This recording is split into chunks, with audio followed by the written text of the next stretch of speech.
नमस्कार दोस्तों, मेरा नाम जय कुमार तिवारी है। मेरे YouTube चैनल में आपका स्वागत है। दोस्तों, मैं आवास एवं शहरी नियोजन विभाग से सेवानिवृत्त सहायक बनता हूं।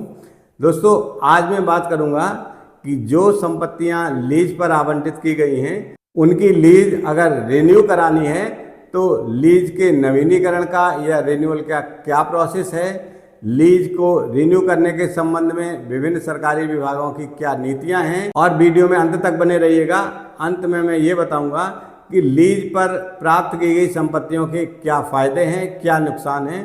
दोस्तों, इसी तरह के जन उपयोगी वीडियोज मैं आपके लिए बनाता रहता हूं, तो आपसे अनुरोध है कि इस वीडियो को अधिक से अधिक लोगों को शेयर करें और इस चैनल को सब्सक्राइब अवश्य करें। तो आइए वीडियो शुरू करते हैं।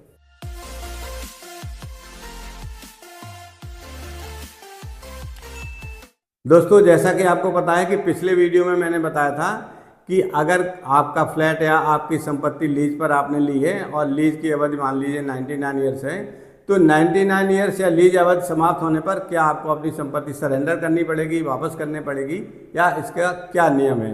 तो दोस्तों, इस संबंध में जो लोग जानना चाहते हैं वो हमारे पुराने वीडियो के या इससे पहले वाले वीडियो को देख सकते हैं। और इस वीडियो में मैं बात कर रहा हूँ कि लीज को अगर रिन्यूअल कराना है या नवीनीकरण कराना है तो लीज को रिन्यूअल कराने का क्या प्रोसेस है, और लीज को रिन्यूअल के संबंध में विभिन्न विभागों की क्या नीतियां हैं, और लीज की संपत्ति के क्या फायदे और नुकसान हैं। दोस्तों, लीज रिन्यूअल कराने के लिए जो लीज होल्डर है उसको लीज की अवधि समाप्त होने से पहले लीज को रिन्यूअल कराने के लिए विक्रेता विभाग में आवेदन करना पड़ेगा।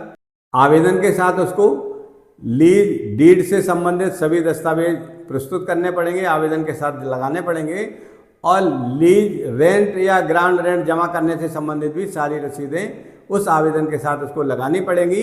इसके अलावा एक शुल्क और जमा कराना पड़ेगा, जो लीज को रिन्यूअल करने से संबंधित शुल्क निर्धारित किया जाता है विभागों द्वारा, वो शुल्क भी लीज के रिन्यू के आवेदन के साथ जमा कराना पड़ेगा। इस तरह आवेदन करने पर आपका आवेदन का प्रोसेस पूरा हो जाता है। फिर उस विभाग द्वारा उस संपत्ति का मूल्यांकन किया जाता है। मूल्यांकन करने के बाद आपसे उस संपत्ति पर कुछ प्रीमियम भी विभाग द्वारा मांगा जा सकता है, कुछ धनराशि मांगी जा सकती है। प्रीमियम अदा करने के बाद उस संबंधित विभाग के सक्षम अधिकारी द्वारा लीज को रिन्यू करने की अनुमति दी जाती है, और लीज रिन्यूअल की अनुमति प्राप्त हो जाने के बाद आपको फर्दर या भविष्य के समय के लिए लीज को रिन्यू से करने से संबंधित शर्तों के साथ लीज डीड पुनः संपादित करानी होती है। इस तरह लीज डीड की रिन्यूअल की अनुमति संबंधित सक्षम अधिकारी द्वारा प्राप्त हो जाने पर एक तरह से आपका नया लीज का समझौता विभाग के साथ संपादित होता है, जिसको कि रिन्यूअल या रिवाइज्ड या रिन्यूड लीज डीड कहते हैं, जिसका कि निष्पादन आपको या पंजीकरण या रजिस्ट्री आपको न्यू या रिन्यूअल लीज डीड की करानी पड़ती है। हाँ, ये बताना आवश्यक है कि लीज की शर्तों का अगर पालन नहीं किया है, जैसे कि अगर लीज की शर्तों में कोई खाली भूखंड है, उस पर एक निश्चित अवधि के अंदर आपको निर्माण करना था, आपने उस अवधि में उसका निर्माण नहीं किया, प्लॉट अभी भी खाली है या डिले निर्माण किया है, या बिना मानचित्र स्वीकृत कराए निर्माण कर लिया है, अथवा किया गया निर्माण स्वीकृत मानचित्र के विपरीत है, अथवा किए गए निर्माण में जो आप भू उपयोग कर रहे हैं वो निर्धारित या स्वीकृत भूपयोग के विपरीत है या भिन्न है, तो विभाग आपकी लीज डीड को रिन्यू करने की अनुमति देने से मना कर सकता है, या ऐसी संपत्तियों को कंपाउंडिंग के माध्यम से या अन्य माध्यम से जुर्माना करके आपसे जुर्माना जमा कराया जा सकता है, या पूरी तरह से लीज को रिन्यू करने के लिए मना भी कर सकता है विभाग। फिर आपका कोई लीज के रिन्यू करने का क्लेम या अधिकार या दावा मान्य नहीं होगा। निष्कर्ष ये है कि लीज की संपत्ति आपको निश्चित अवधि के लिए और निश्चित शर्तों के लिए उपयोग करने के लिए दी जाती है।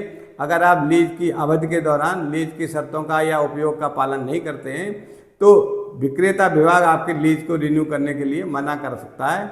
आप उस पर कोई दावा या क्लेम नहीं कर सकते हैं, या कोई दावा या क्लेम आपका मान्य नहीं होगा। अब बात करते हैं कि लीज की संपत्ति के क्या फायदे हैं और क्या नुकसान। पहले बात कर लेते हैं फायदे के। दोस्तों, लीज पर दी गई संपत्तियां सामान्य रूप से लीज प्राप्त करने वाले को कम कीमत पर मिल जाती हैं, और एक निश्चित लीज रेंट प्रति वर्ष देने पर वो एक लंबी अवधि के लिए 99 ईयर्स तक के लिए या जैसी अवधि उसमें अंकित की गई हो उपयोग करने के लिए उसको मिल जाती है, जो आमतौर पर फ्री होल्ड ज़मीन से सस्ती होती है या कम रेट पर मिल जाती है। ये आपका आर्थिक लाभ है। अब बात करते हैं क्या नुकसान है लीज के। दोस्तों, सबसे बड़ा नुकसान ये है कि लीज की संपत्ति आपको स्वामित्व के रूप में हस्तांतरित नहीं होती है, आप उस भूमि के स्वामी नहीं होते हैं, ये आपको केवल उपयोग करने के लिए दी जाती है।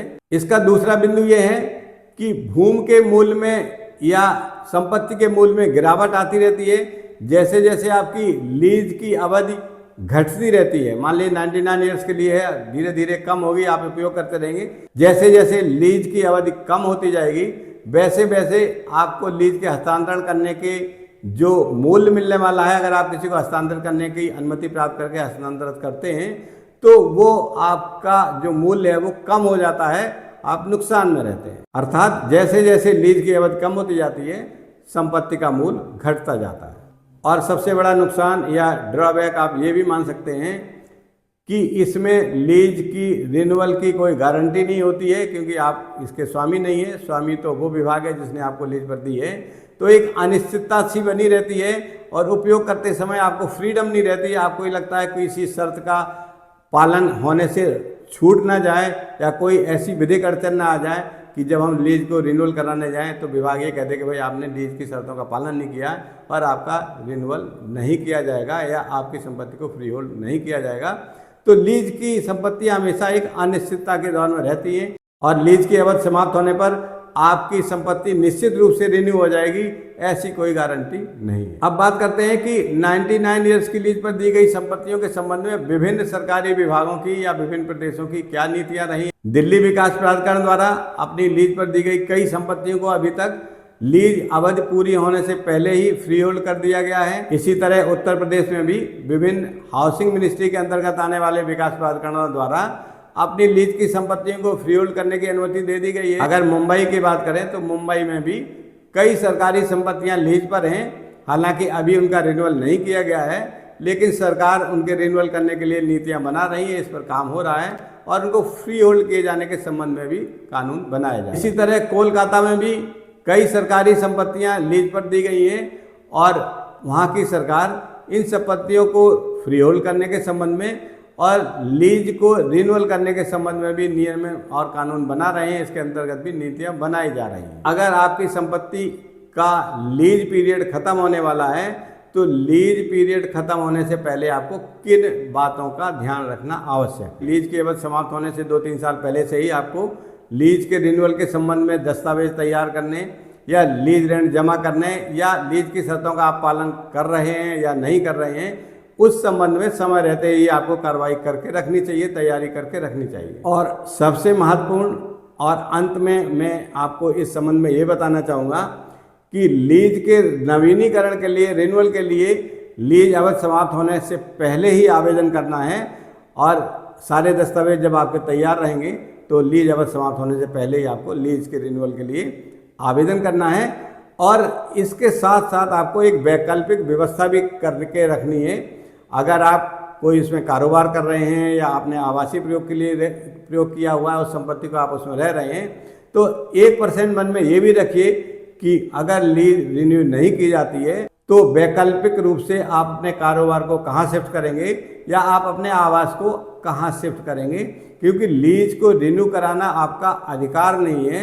ये विक्रेता विभाग का या लीज देता विभाग का या सरकारी संस्थान का जो लीज पर आपको दे रहा उसके स्वामित्व की भूमि रहती है, उसके स्वामित्व की संपत्ति रहती है। शर्तों के अंतर्गत आपकी लीज को वो रिन्यू कर सकता है, लेकिन आप कोई लीज के रिन्यू करने के लिए दावा या क्लेम प्रस्तुत नहीं कर सकते हैं या कोई दावा या क्लेम आपका मान्य नहीं होगा।